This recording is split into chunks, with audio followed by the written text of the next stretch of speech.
Well, hello guys, Martin, aka Dolan here. One more week until the end of the Open Qualifiers, and this time I'm hitting you with the third A1 Gaming League Open Qualifier. So, I just want to start. I don't want to waste your time. I don't want to waste my time. Third week in a row, we're having a hell of a lot of Bulgarian CS happening, and this week we have 4 teams joining the rest of the competition into the second stage of A1 Gaming League. Now, what happened this week was that WinX, or as they are also known, Beskvidi Zakuska, they won the tournament. How they did so, let's check this one out. So, WinX started from round 2. They went over Provality. They managed to beat Katuna, and in a really interesting match, they defeated Arelagi Uvanata to have the opportunity to face none other than Tensei Esports. My god, they actually made it. Holy, they made it. I said in the previous video that I have a lot of faith in Tensei because I felt like from the beginning, from the very first Open Qualifier, they should have been considered the favorites. However, they blundered several times. They didn't manage to reach where they were going, but this time this was not the case. They managed to go all the way into the finals. However, they lost. I think they played a really bad Inferno. It was definitely not their game. Biscuiti Zakuska was absolutely the better team on the day. You can see some players that we should definitely highlight. Kaluber and Mario. Kaluber 22, 3 and 10 with a KD ratio of 2.2. Extremely decent performance even though his headshot ratio is low. Mario 17, 2 and 12. Again, putting a decent KD of 1.42, but having a lot of impact on the map. On the other side, for Tensei, it was only Vili with some kind of a good performance, I guess, going 16, 1 and 15 with 1.07 KD. The rest of the team was missing. Stans definitely not on point. You can see the low statistics he put up this game. Tishuek also missing from the game. Fake, not his best day, but in the end of the day they made it to the next stage, so I think for Tensei this was already a win-win situation. Now when we look at Tensei's road, they started once again from the second round. They faced Yakumie. We saw Yakumie in the last qualifier.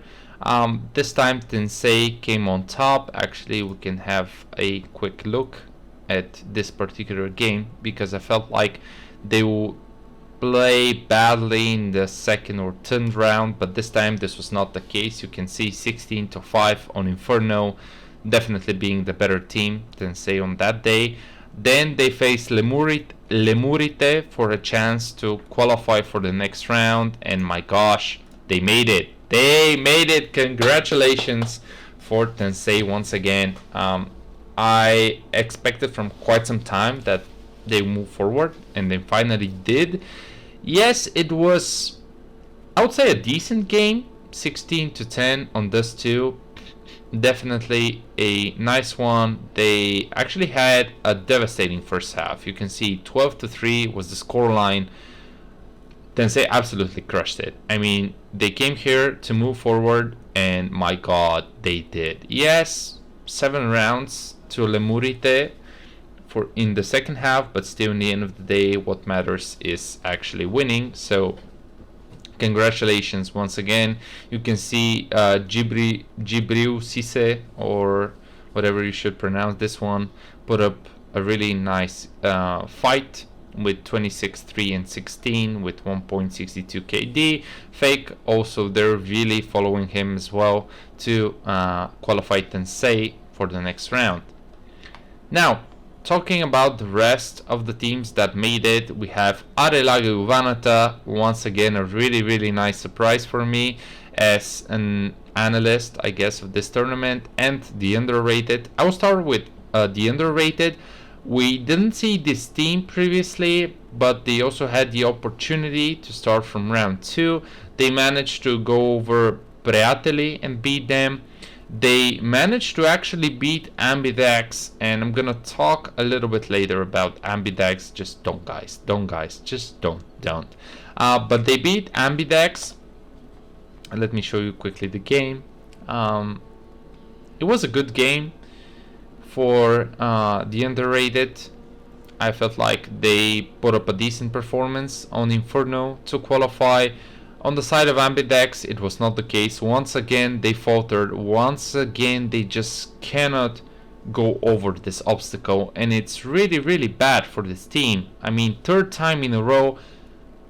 I don't know what to say. I expected them to make it, but well, it was once again not the case. You can see Popov with a good performance, 2.2 KD, 22 kills with 7 assists and 10 deaths only. Libido, Kirsten putting up good numbers, I guess. On the other side, Ambidex, just disappointment. I don't really know what to say.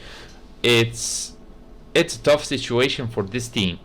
This week we're going to have the final open qualifier, and if they don't make it, I think this will probably be a huge blow to this new team that we have, because also when I was initially looking at the teams this tournament, I felt like Ambidex, they had a decent chance, and they still do, but they have to finally convert. They have to finally somehow go over themselves, pick their gameplay up, and just move on to the fourth stage of the open qualifier so that they can qualify for the next round of A1 Gaming League. Because as you can see, Niku tried his best, but Arvelion, Gego were missing. Gego with only 3 kills in 22 rounds. I mean, this is the definition of a bad performance. You can see a KR ratio of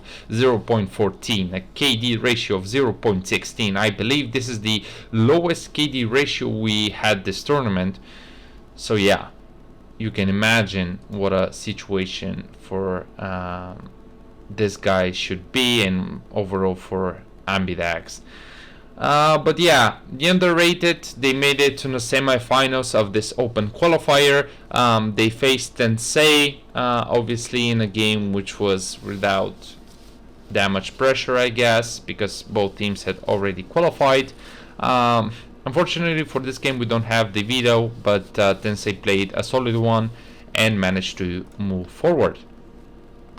So the final team that qualified this open qualifier was Arelage U Vanata. We can see that they also started from round 2. I think all the teams that we have in the final 4 started from round 2. Yeah, that's true. So Arelage U Vanata started from round 2. This time they faced SB Pro. This is a team that participated in all the previous 3 open qualifiers, so this time they moved to round 2. Arelage U Vanata were quite decent. They didn't have that many problems. Let me quickly show you the game. It was a one-sided affair, at least it felt like it was. 16-10 on Inferno.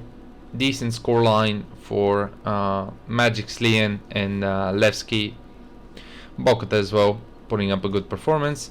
Then in their deciding game, they actually faced excuse me, Okoto X, and if we thought that Inferno was a decent performance, then this time it was a total destruction for Okoto X. Arelage U Vanata insanely decent, and yeah, you can see Levski and TC had a huge game with 27 kills and only 9 deaths, a 3 KD ratio. Absolutely insane, a really nice surprise. Vico stepped up this game with 90 kills and 16 deaths. And yeah, I said it in the previous video, Arelage U Vanata were definitely the expected team to make it into the next round of A1 Gaming League, this qualifier, as I felt like they just needed a little more. They just needed a slight push to get over round 3 of the open qualifier and move forward. So that was it. I hope I didn't waste your time. For the next Open Qualifier, I'll also cover it, and I really expect that Ambidex will have their final chance of making it into the top 16 teams in Bulgaria. It will be quite interesting to see how this develops, so make sure to tune in. I will try to cover the games as much as possible. I'm gonna also upload some casts of some of the games as I do currently.